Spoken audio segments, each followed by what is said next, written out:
So Zaheer, this one's for you. You have spent majority of time in Japan. You started from India, Nepal. You have explored the markets of Hong Kong, Burma, Singapore.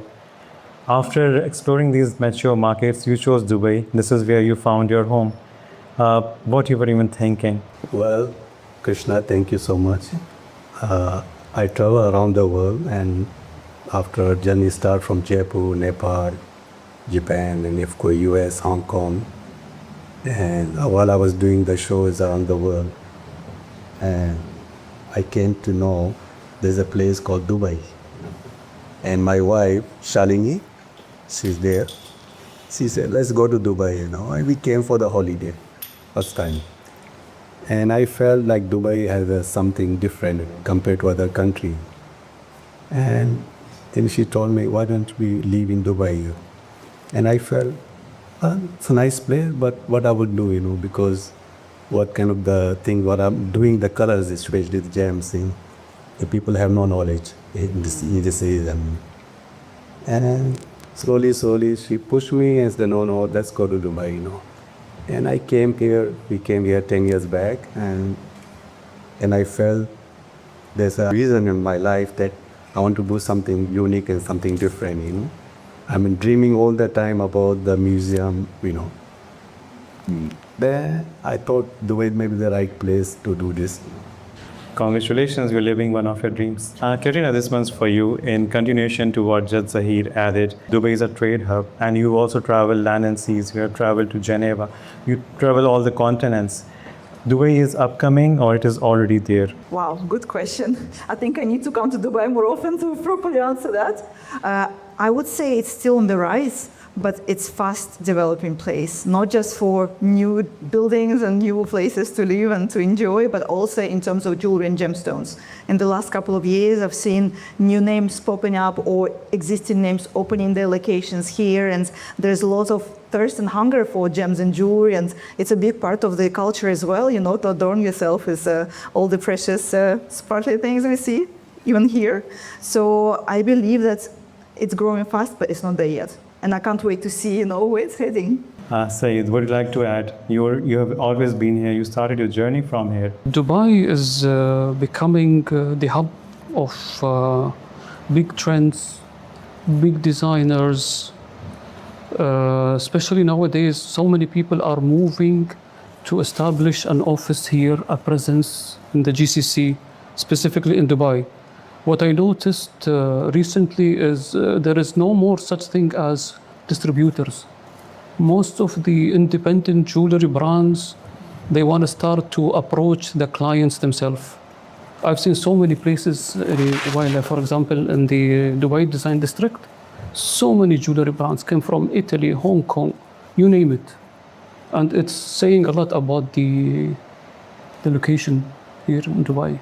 And would you like to throw some light about region specific? You have clients not only in UAE, but you have clients in Bahrain, you have clients in Doha, and then you travel for them. So can you tell how these markets are different from Dubai? Is it only a demand market, or is it also consuming market? No, in general, it's a one region. It's mutual tastes, mutual aesthetics.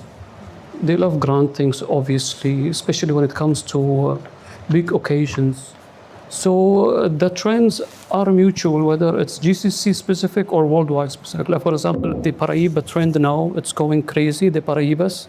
So both of them love it, here GCC and worldwide. When it comes to jewelry, the trends is mutual, whether it's regional or here GCC.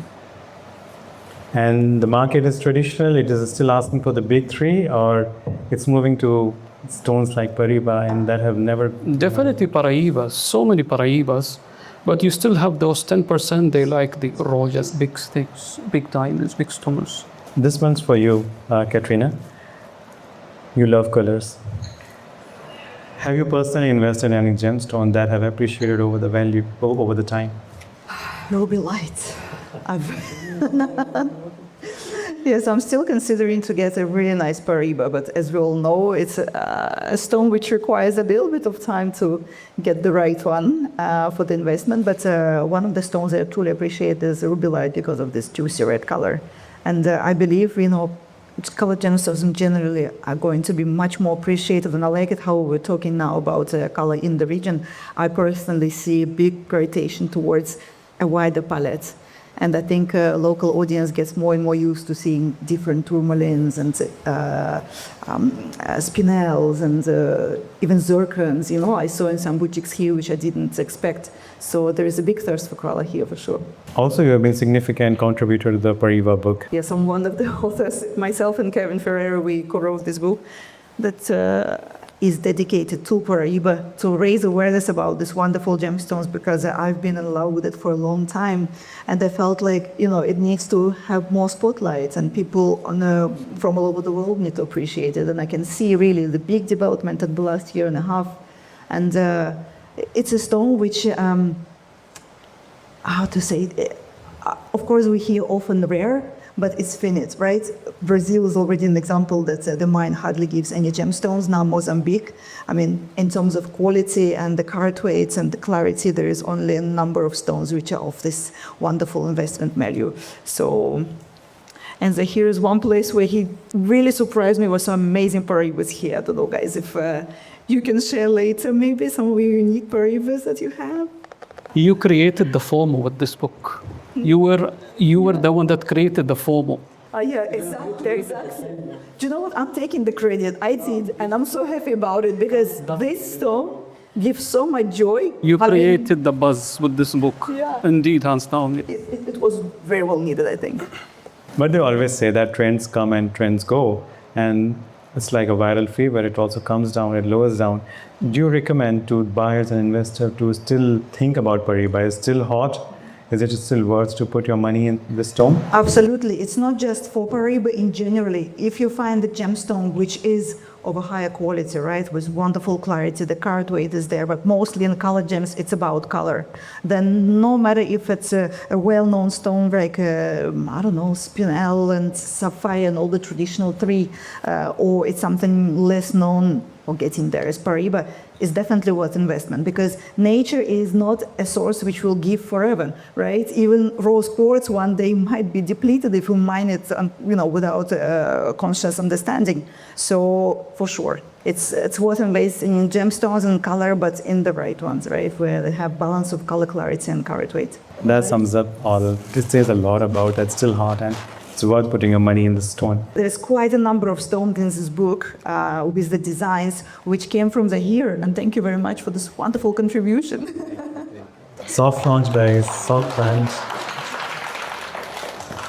And Zaheer, as you told while telling your story and your journey, you told that you came over here like 10 years ago. So what kind of market shift you have observed since like you have moved here, and because you're based here now, and then you travel to the different part of the world. So what's the market shift is like? What trends you have observed over the time? Are you stocking as per trends, or you stock as per your love for the gemstones? He loves gemstones. He loves gemstones. See, I love too much. By the way, last week I had an offer for him, but he declined to sell because he loves his stones. Declined to sell. If you were listening, I just told that he treats his stones like babies. Yes. He's happy to not sell them than sell them to random people. You need therapy. You're a personal shopper, not him. But I want to sell. We want the commission. See, this market is totally different compared to other market which I have been dealing around the world.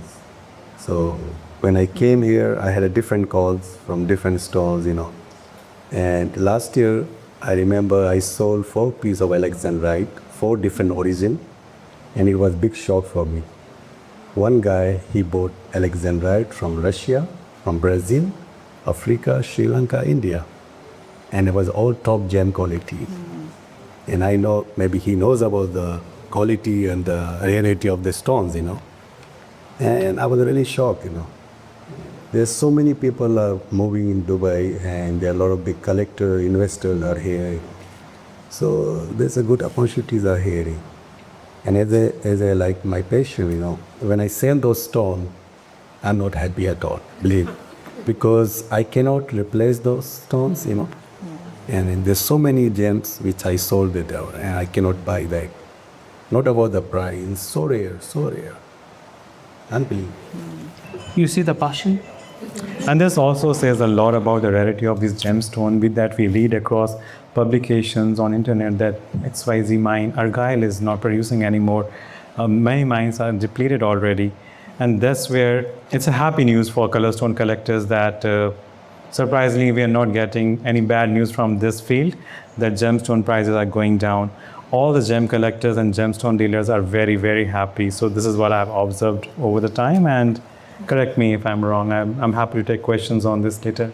So do you want to say that Dubai is more experimental market or situational? In terms of trend, you say it's SOS requirement or just people get to know about you and they walk in? Because I know it's an evolving market for sure. It needs to be more mature for color stones. But the kind of queries you are dealing at the moment are more traditional or more towards the trending stones? See, this market is quite new, especially for the color stone, what I feel. And people are learning a lot through the internet, through the auction houses. And when we decide to open this project, I have a dear friend, Nawaz Said, is here. So I've been talking to him for almost 10 years since I moved, And we've been discussing many times. I said, I want to do something to open something like this thing. And I spoke to many people, and everyone say, oh, this is great. That's, a nice project, very good, But, it's a big project, and I was thinking, I don't know, there's a lot of expenses there, how it's going to run, There's so many things, Because my head office is still in Japan. Thanks God, it's running good. So I felt, I don't know, I'm taking the right decision or not, And one day, Nawaz said, let's open together, and we decided, we came inside the Hayrat. And about the color, of course, you need to learn. It's not like diamonds, Once you know about the colors, you will forget everything. Colors are really beautiful things. Every gems, especially the fine rare qualities. What I could take from here is that people say passion move mountain. I would say passion makes you things you can never imagine. Instead of opening an office in prime commercial hub, you tend to open a museum. And probably I don't think so GCC has any kind of such place. No. Globally, there isn't such place, I'll tell you that. I've never came across something like this. And I think such a wonderful setup, right? Because gemstones is like art created by nature, and we have to admit it, and this is the beautiful way. The passion, the appreciation, the light setting, it's exquisite. It's our honor, I believe, to sit in. This is part of history that we all are in. Encyclopedia. It is encyclopedia. It is. For you, because you like to say it. Yeah. I'm trying.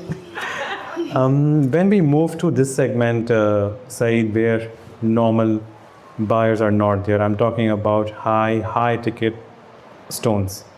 What kind of psychology goes into, because they say sales is not just product placement, it's not about the market, it's not about people, it's also about psychology. It's about the mood, yeah. Yeah. Psychology, it's definitely the mood, the mindset, the ambience, the day of the week as well. Like we're talking about the client themselves. And what makes them decide is not actually the price, it's the color, it's the size, it's the rarity. Plus they need someone sitting next to them, just making sure, reassuring them that's the best thing you can buy. They can buy it themselves, but they just need this support, that go for it, the advice, you know what I'm saying? If I may ask, it would have happened to any of our revered audience who trade in gemstone or trade in high jewelry. Usually customers come and ask price. They even take the best price. It's a very regional thing if you have experience over here. And they say, give me your card and I'll ask my husband. I'll ask my sister. Do they turn up? How do you handle such queries? No, by the way, you have to keep in mind something. People misunderstand the high net worth or their mindset. They know the way to bargain. The higher the price, the net worth, they know the negotiation skills more than me. Yeah, they are very tough negotiator. Can you share more? We want to learn today. We took time. We left our families and sitting No, here. no, no. It's like, for example, we found the requested thing. We found the requested diamond, like a 30 carats, an emerald cut, D color. There you have it. Then the negotiation starts, and then I tell them, listen, that's the supplier, and this is you. I'm just in the middle. You deal with it. We got you what you want, but they are very tough negotiator. But like at the end of the day, and then you have a sustainable long-term client. But they are tough. I totally agree with you. And also, communication is not very swift. They reply, they want demand to be answered fast, but they don't do the same. Like, what do you mean? Tell me more. Saeed, 10 carat emerald, now. Yeah, that's always the case. Now. You tomorrow, yeah. tell 10 other people, send me query now. It's like a talabat. Send it now. You send her quote, she reverses after. Like, for example, a very typical day is there is an occasion, we need a gift for this person. Show me the best. Whether it's in Hong Kong, in Italy, send it to me tomorrow. Once I fly, I go back and carry it myself and then come back here. Classic. But it's worth it. And how do you know it's a serious query or it's just casual query? What do you mean? They saw a reel on internet. They saw a reel of Katrina Perez holding I a always big get stone in captured. jail. I always get captured. Check this, where is it from? How you do that? And how you know, most importantly, it's a serious query or it's people are just... That's the most challenging part. I made this policy. If you want inquiries, call me first. From the phone call, I know the client. If they are serious, the way they speak, the way they describe the item, I know that's a serious client. You want them to make an effort, right, to show that they're committed. Yeah, because sometimes I make all the work, grab all the supplies, and then disappointed, no sales. Like nowadays, I make sure I make a phone call, check the client's seriousness, and then we go for it. But this requires 50 phone calls, then you find the right one. To be honest, yeah, that's the reality with the media, social media. 50 phone calls, price, and then you receive one phone call. Hi, good evening. Oh, that's a serious client. Yeah, that's a serious client. Katrina, would you like to add something to this? You are a jewelry consultant yourself. Well, what can I add to this? I think we all... I'm not a personal shopper like yourself. I'm more a tastemaker, and it's more about marketing and advertisement. To make my business happen. Yeah, but I help all of you guys, popularizing Paraíba, getting you information you need, or maybe showing more interest in jewelry. My role here is to inspire women and men to fall in love with jewelry, to get to know it better, to understand what you're looking at. Because I'm coming from retail background, so I used to sell jewelry in boutiques and was managing different stores in London and Bond Street. And I remember people would come through the doors and they'll ask, oh, how many carats is this ring, what's the price? But they didn't realize in all the intricacies and what affects the price, right? Yeah. It's about uniqueness of the idea. Sometimes it takes months or years to develop the concept. And then there is original materials, then there is techniques, and so on and so on. And all of this is affecting the price. So you can't judge a beautiful necklace or a ring just by the carat weight of gold or of diamonds, of stones, right? There is a lot of human effort, and sometimes it takes such huge themes to create a piece of jewelry. It's not just a solitaire being set in a ring. So I wanted to share this knowledge with the audience, but equally, I'm talking about 15 years back when I was in retail, and I would see people's faces through the windows when they wanted to go in, but they were taken aback, right? They were intimidated. And frankly, I don't blame them, because some salespeople are really intimidating. Even when I go sometimes nowadays, like I don't really care, but I go to test. And sometimes the way I get treated, I'm like, well, like you want to make a sale or you want me to never come back? So anyway, I wanted to bring them the beauty of jewelry, because I believe if we don't see enough of gorgeous designs, gemstones and so on, how can we desire that? How can we know it exists? And on the pages of magazines, we don't see enough. And nowadays, do we even look at magazines, right? We're on our phones. So it proved over time that that was the right way to speak to the audience, to inspire them, to help them with taste making, right? Because, how do we know what's good? I'm very selective with what I feature on my social, hoping that, I will do this matchmaking between the jewel and the lady or the gentleman who are on the other side of the phone and who see it and fall in love and then get it and wear it and enjoy and get all these wonderful vibes every day, you know? Because gemstones and jewels have this power to give us great mood, to motivate us, to put smile on our faces. And like I say, with clothes we need it for covering our body, right? And food we need to nourish our body as well. But jewelry and gems, art, beauty, we need to nourish our soul. So if we say we don't need jewelry, I don't agree. We do need it because our soul really needs this moment when you feel amazing. Oh, yes. And that's an in-depth answer. I would say it makes a So lot. you agree, guys, right? It's rewriting my brain wires. Zaheer, if you can take a minute and can you summarize in simple 3 sentences what is right way to understand a high net worth client? What do you mean high yet? Whenever someone comes to buy a museum grade gemstone from you, so what is your take on that? Like, how do you understand that, yeah, this might close, not eventually, but not now, but eventually it will? See, when the people come to me, they want something to buy like emerald, ruby, sapphire, Paraíba, what you are in. So first of all, I ask how big you want or what size or quality, you know. So everybody has a different, you know. So most of the people, they say they want the top fine quality, you know. Especially the any color Z. So sometimes for me it's very difficult to understand the top quality because there's a color stone, there's so many, you know, range. Start from, you know, the price wise in Tokyo. So I show them mostly like low, medium first, you know. Sometimes they're okay, but when I see the guy, maybe he wants something rare, something unique, then I show to them the special one. You know. And your queries are more organic through trade buyers, or it's any difference when people started promoting it through internet? Do you receive queries through internet, through Instagram? Mostly the trade buyers, you know, because I do the shows around the world. I do almost 12 shows internationally. And I supply a lot of programs internationally, you know, and some collectors, some museums, you know. So I have all different kind of clients. And many times I buy back my gems from the people, you know. It's happened a lot of time. Because the colors keep going up and up, especially the fine gems, you know. You never go down. I believe there's a trend over here to observe, and we should be brain tattooing it, that there are 3 kind of specialists sitting here with 3 kind of different mindset, 3 kind of different clientele altogether, and they all have to say that it's about understanding. And this is amazing that you buy back color stone. I'm hearing first time in my life. I spent already 13 years in jewelry field. This is amazing. And does it ever happen, you all 3 are feel free to answer, that any gemstone or any collectible which is over advertised?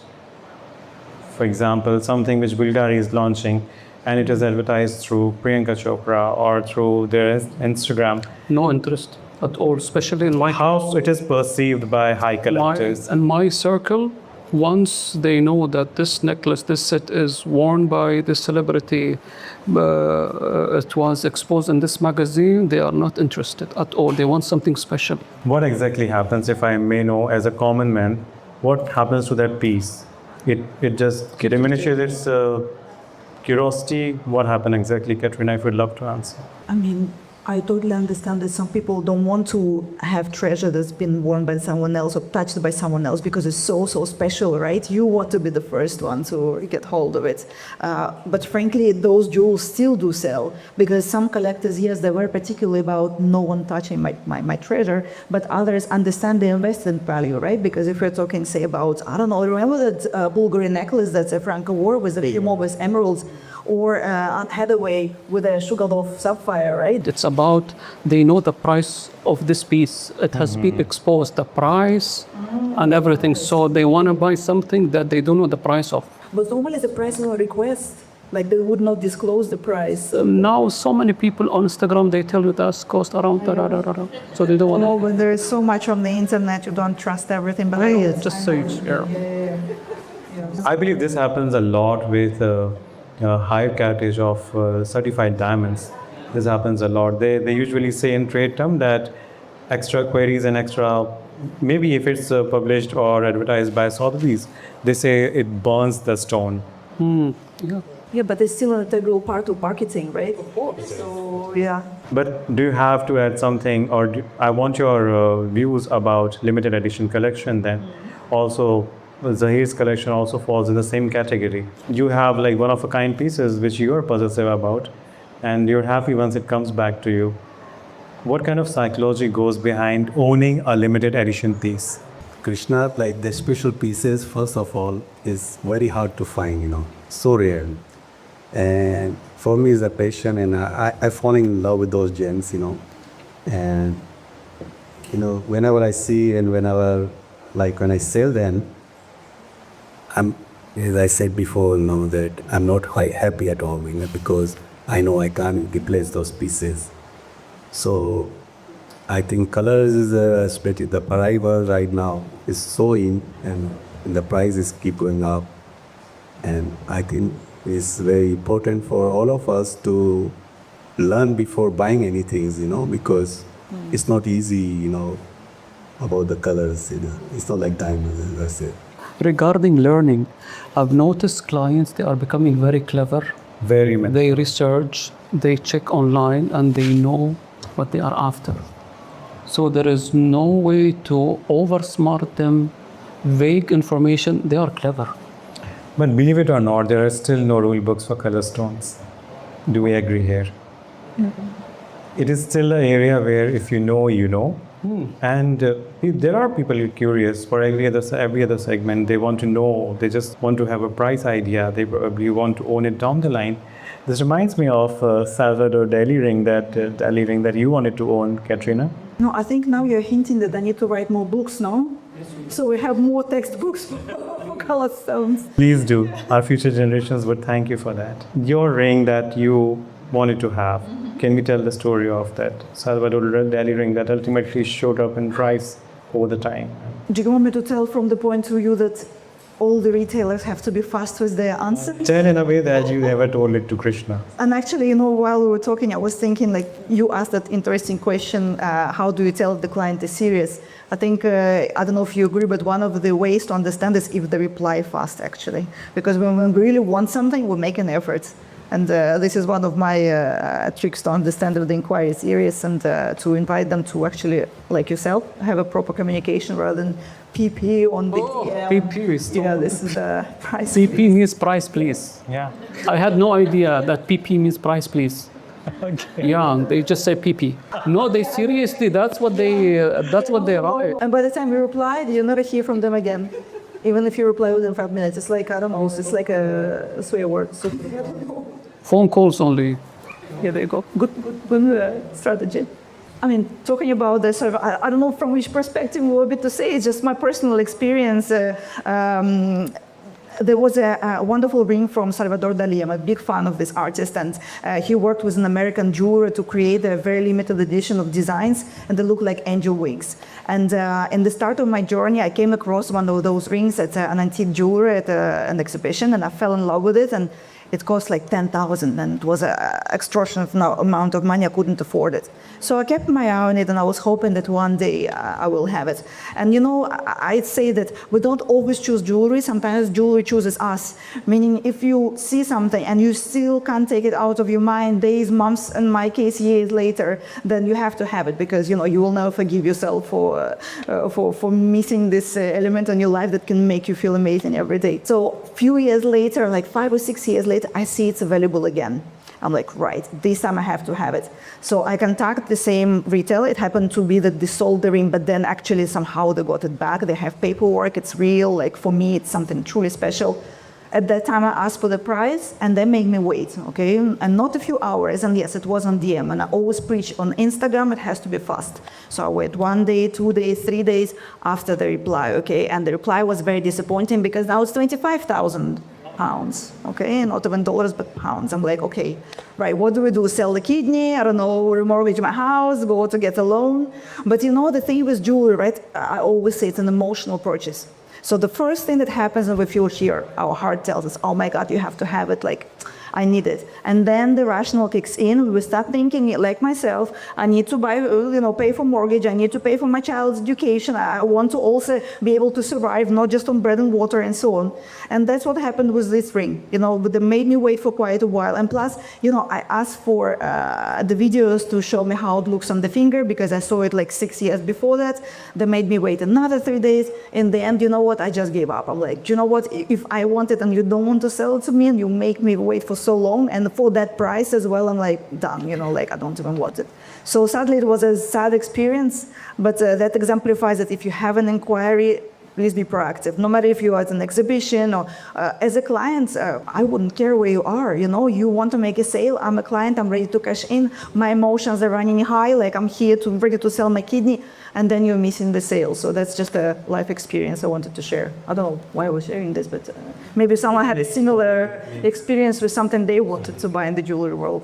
As a consumer of retail knowledge, or I would say someone who should be replying fast, my takeaway over here is you never know. Sometimes you get a query from a very random blank account and you think he's surely a stalker. He could be competitor for that matter. However, sometimes they are someone VVIP Yes. who don't bother about Instagram presence. They're just there to admire the beauty of Instagram. Probably they shop as well.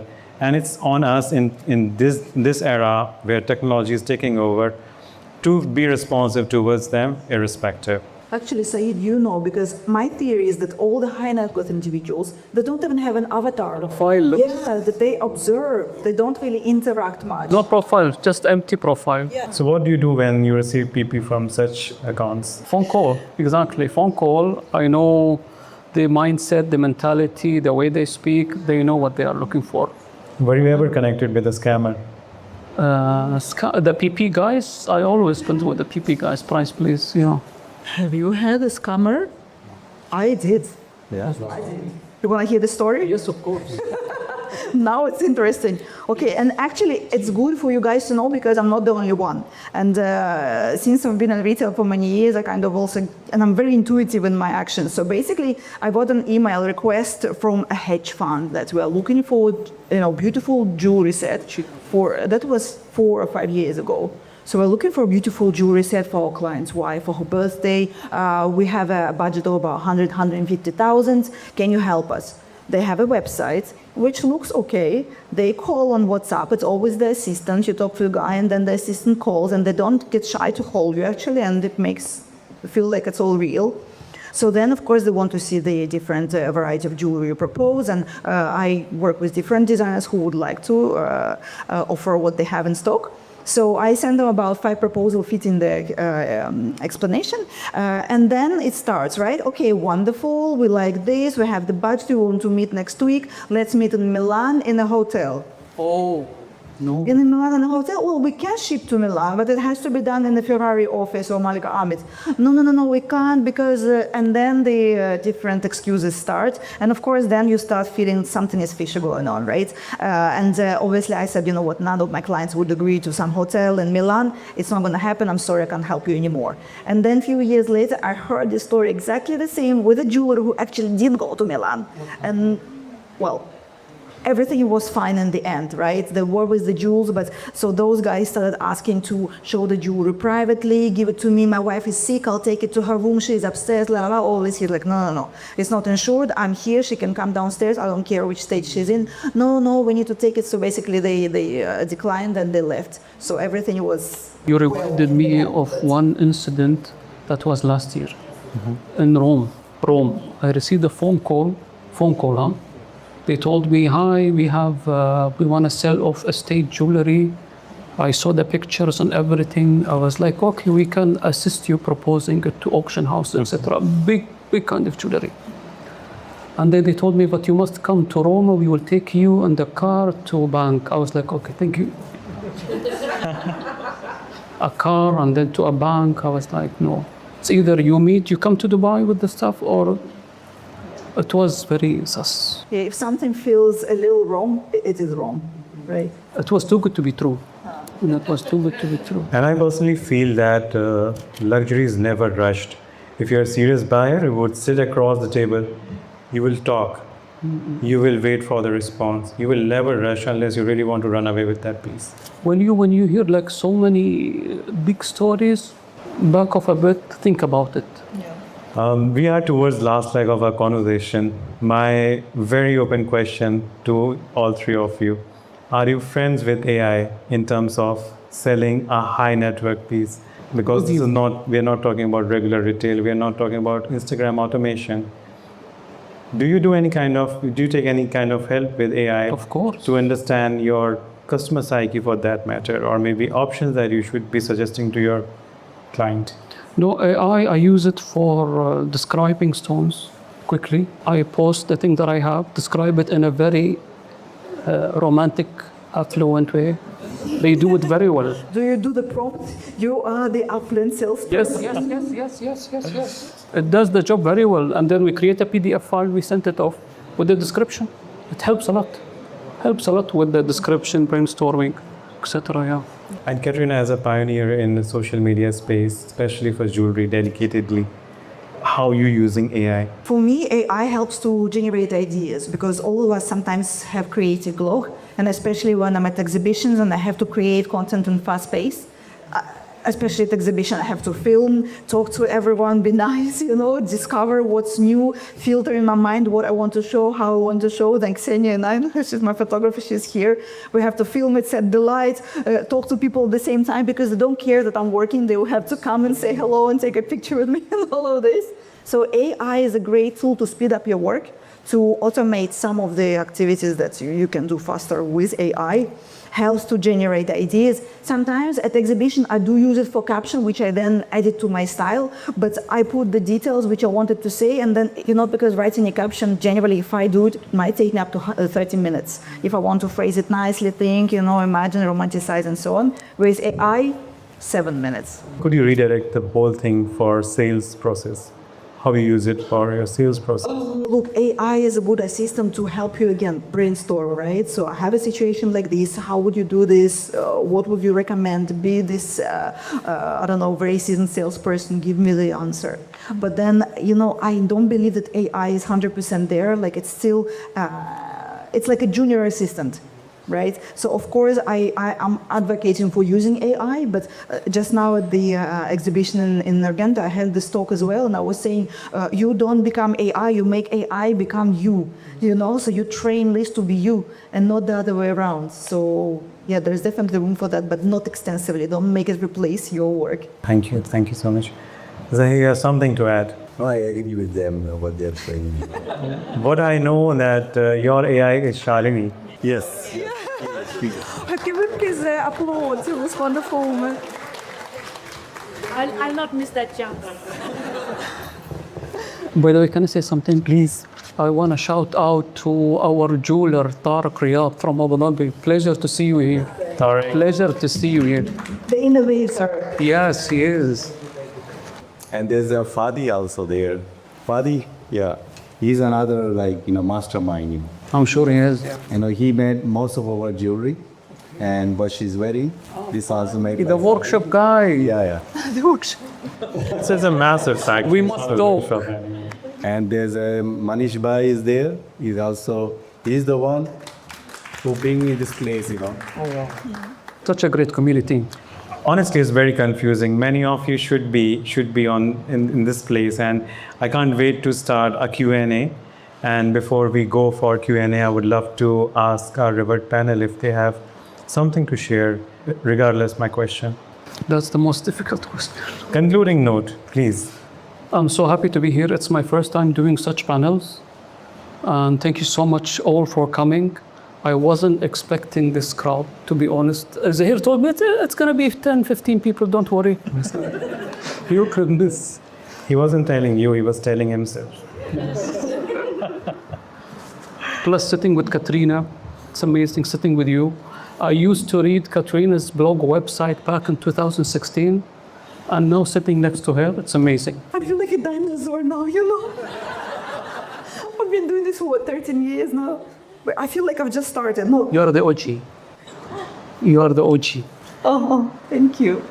I think for me, the concluding note will be I'm very excited to see the rise of color, and I've been talking about it for maybe the last 5 years, to see how people appreciate more and more, not just the top three, right? The palette is so wide, but equally the reason why I love this region, because here you really appreciate malachite, lapis lazuli, mother of pearl. My God, these are equally amazing. I will never say that some stones are precious and others are not, because nature is limited, right, in its resources. Every stone is precious. One day we might not see, so we have to really cherish them. And I thank you all for doing that, and for also helping me to create this awareness about jewelry and gems. Each of you on your Instagram account, on your e-shop, in person, and so on and so on. I'm so glad that the audience and the community of jewelry is growing. Don't forget to follow my page, Saeid Obaid KH.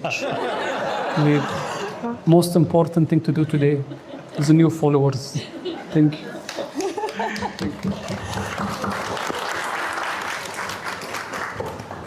Zaheer, we would love to hear something from you, please. I'd like to invite my wife, Shalini Saiden, to say a few words, because she's the only ivy.